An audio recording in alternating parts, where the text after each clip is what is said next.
Imagine this for a moment. You wake up tomorrow and nothing in your life has changed. The deadlines are still there. The noisy people are still noisy. The world is still unpredictable. But inside you, something is different. You don't wake up already tense. You don't carry other people's moods like a weight on your shoulders. You feel calm, steady, quietly confident. The storms are still there. They just don't own you anymore. Most people think this kind of peace belongs to monks on a mountain or to people with perfect lives. But that's the illusion. The truth is simpler and much more hopeful. Inner peace and real grounded positivity are skills. They're like muscles. You can train them one small moment at a time. In this video, you're not going to hear "just think positive" or ignore your problems. Instead, you'll discover a different way to live. How to use your breath as a hidden switch inside your body. It says this is hard, and I'm still grateful for the friend who checks on me, for the lesson I'm slowly seeing, for the small moments of relief, for the way this experience is showing me what truly matters. Every time you notice one small thing to appreciate in the middle of discomfort, you shift the weight inside your chest, from only darkness to a sky where there is also light. Over time, your mind learns a new pattern. Yes, this is painful, and there is still something here for me. This is how warriors of the heart are made, not by avoiding suffering, but by walking through it with open eyes. Of course, it's not only your inner world that shapes your peace, it's also your environment. Look around the space you spend most of your time in, your room, your desk, your phone. Does it support calm, or does it quietly drain you? Clutter on a table becomes clutter in the mind. Hundreds of notifications become a nervous system that never rests. You don't need a perfect minimalist home. You don't need a retreat center. Start small. Clear one surface, just one: your nightstand, your desk, a shelf. Put back only what you truly use or what truly brings you peace to look at. Turn off one category of notifications. Just one, maybe social media, maybe group chats that explode all day. You are not trying to fight the whole world. You are making a tiny sanctuary inside your day. When your environment becomes a little lighter, your mind has more space to breathe. And in that space, presence becomes possible. Presence is simply this: being where your body is, not replaying yesterday's conversation, not rehearsing tomorrow's fears. Here, now. Try this experiment later today. When you drink water, just drink water. Feel the glass in your hand. Notice the coolness on your tongue. Follow the sensation as it moves down your throat. For 10 seconds, nothing else exists. Or when you walk from one room to another, feel your feet meeting the ground. Notice the weight shift in your body. Listen to the sounds around you. Every time you do this, you are training your mind, teaching it to come home to the present instead of wandering restlessly in past and future. Presence is not a dramatic event. It's built from small, quiet moments. But these moments have power. Because the present moment is the only place life is actually happening. Now, there is one more landscape we must talk about. A place most people avoid entering on purpose. Solitude. Being alone. For many, being alone feels like proof of failure, like something is wrong with them. So they fill every silence with noise, music, messages, videos, anything to avoid meeting themselves.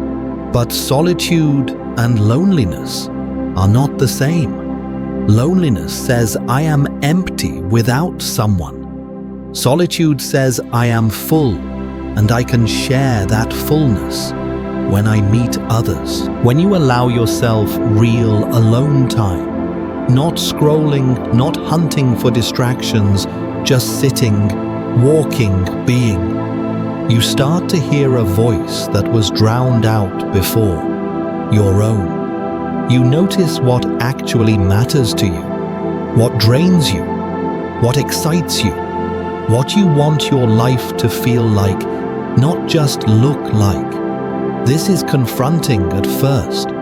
Old regrets may appear. Unhealed memories may rise.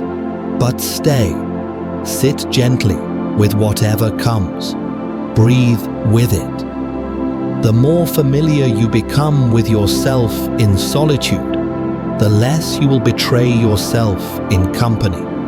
You stop saying yes to things that crush you just to avoid being alone. You stop begging for scraps of attention because you're starving inside. You slowly become someone who can walk alone without feeling broken.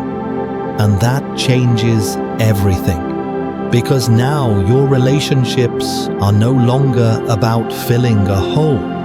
They become an overflow. You meet others not from emptiness, but from wholeness. Now a difficult topic, anger. Even the calmest person knows this fire. Someone crosses a line. Something unfair happens. A careless word hits an old wound. Anger rises fast. The body heats. The jaw tightens. The mind builds a case like a lawyer. Buddhism doesn't say never feel anger.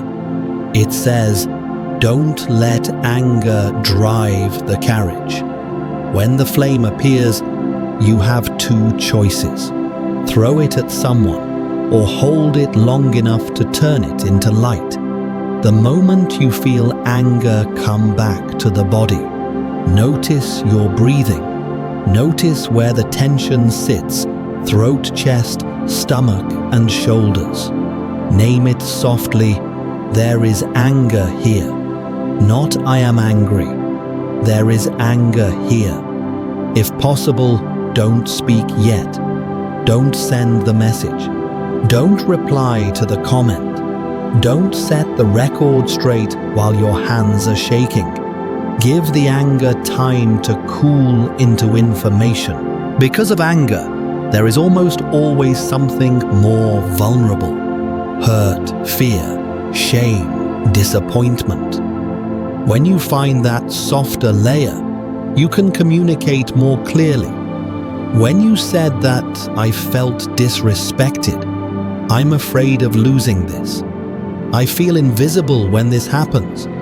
This kind of honesty keeps your dignity and invites real connection. It doesn't always fix the situation, but it protects your inner peace. Through all of this breath, thoughts, detachment, reframing, presence, solitude, anger, there is one more beautiful truth. Your calm is not just for you. Think of the calmest person you know. Maybe a grandparent, a teacher, a stranger you once met on a difficult day. Their steadiness became your shelter, even for a moment. You can be that for someone else. When you choose not to spread your anger, you protect the people around you. When you choose to pause before reacting, you lower the temperature in the whole room. When you choose gratitude over complaining, you remind others that goodness still exists. Your inner work is never just inner. It always ripples outward. So where do you start in a world that keeps pulling you away from yourself? Start small. Start simple. Start today. One slow, intentional breathing practice at some point in your day. One moment of catching a negative thought, naming it, and gently questioning it. One boundary you choose to honor, even if it feels uncomfortable. One challenge you reframe from, why me too? What can this grow in me? One tiny piece of clutter you clear. One sip of water you drink in full presence. 1 minute of sitting alone without distraction. These are not dramatic acts, but they are revolutionary. Because every time you choose calm over chaos, clarity over autopilot, kindness over harshness, you are rewriting your story. Not in one day, not in one video, but one breath at a time. Tonight, when your day is done and the lights are low, try this. Lie down. Place one hand on your chest, one on your belly. Feel the rise and fall. Whisper to yourself, I am learning to live differently. I am allowed to be calm. I am allowed to be kind to myself. I am allowed to let go. And let that be enough for today. This journey is not about becoming someone else. It's about finally becoming the truest version of you, the one that was always underneath the noise. In the next video, we'll go deeper into turning these ideas into a simple daily ritual you can follow step by step, so peace doesn't stay a beautiful concept, but becomes the quiet rhythm of your life. Until then, take one mindful breath and carry this calm with you into whatever comes next.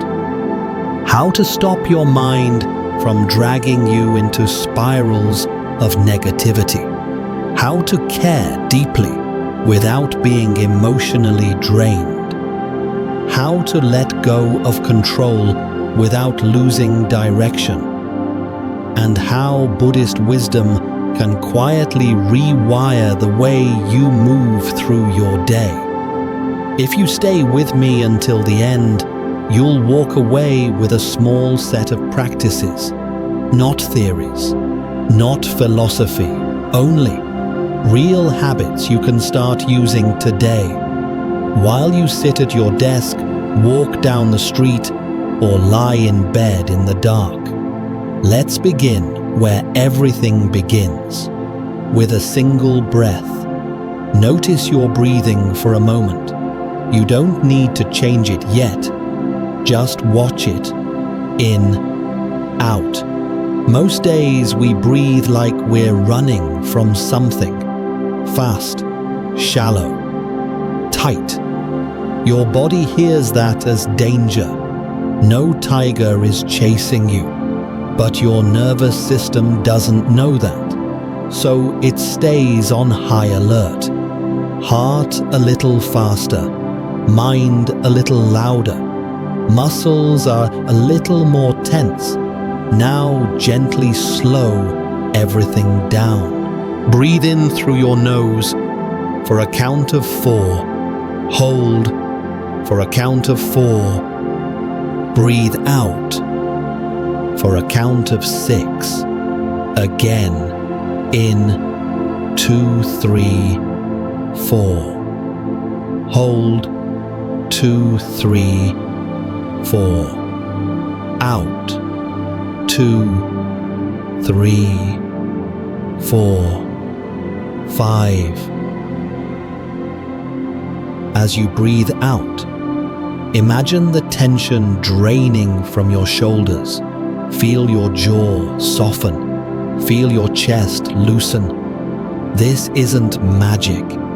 It's your parasympathetic nervous system switching on. The part of you designed for rest, recovery, and healing.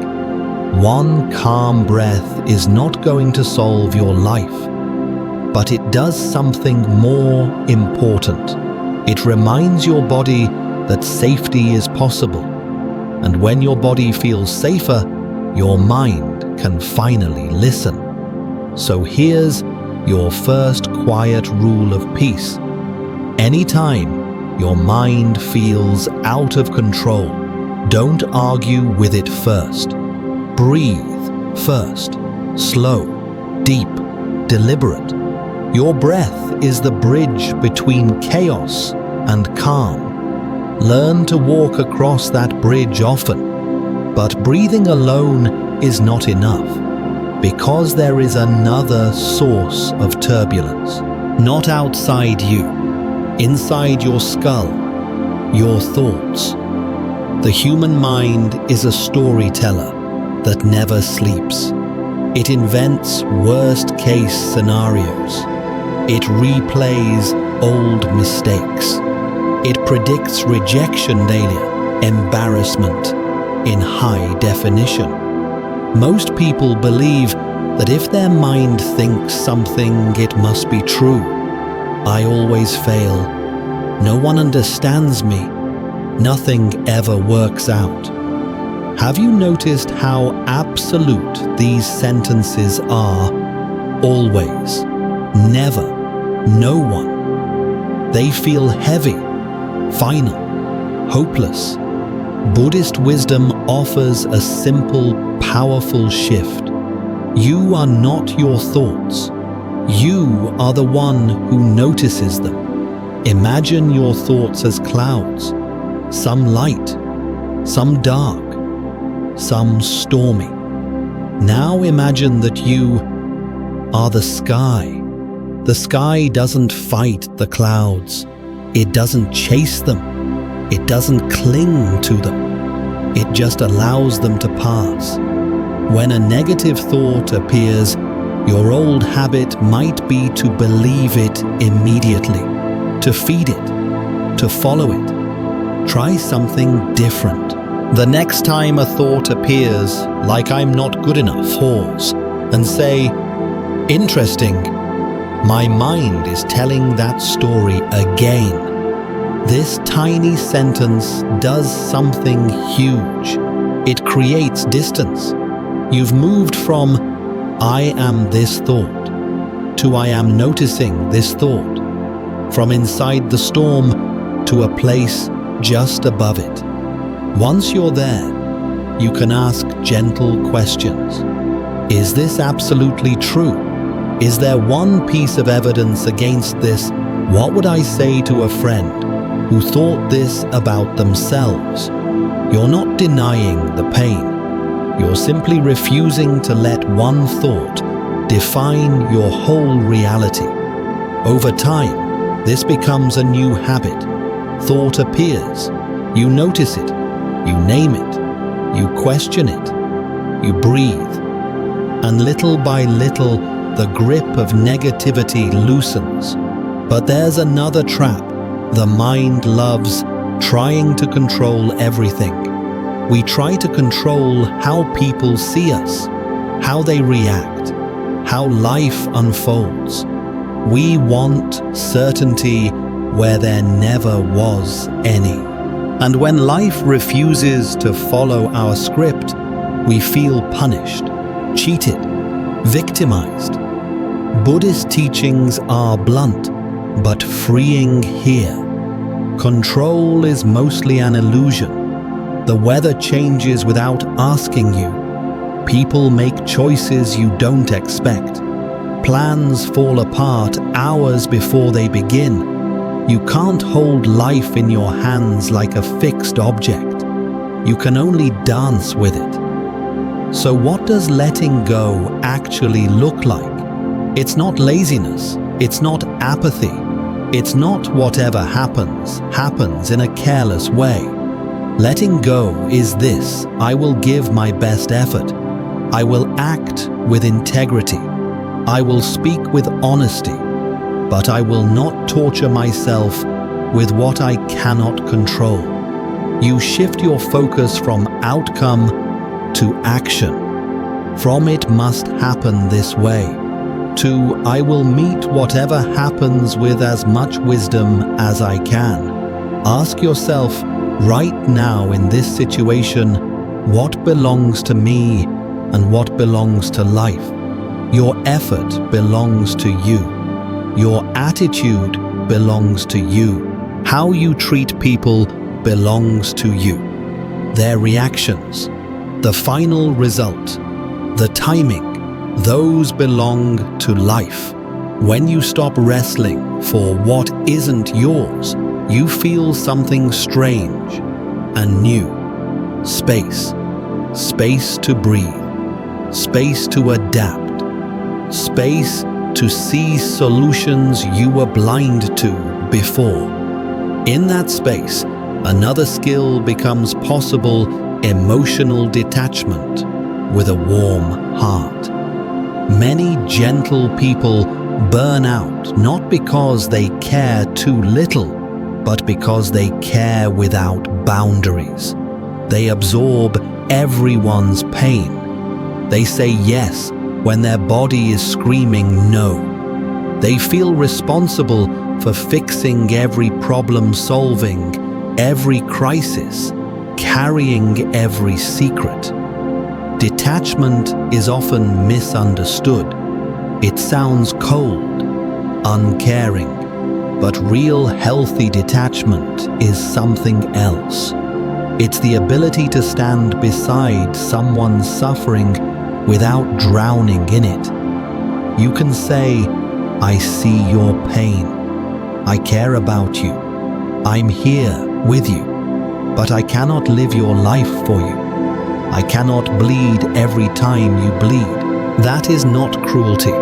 That is clarity. You are not a sponge. You are a person. Imagine a clear glass of water. That's your inner space. When you let everyone pour their unprocessed emotions into it without any boundary, the water becomes muddy. Detachment is like placing a gentle filter around your heart. You still listen. You still care.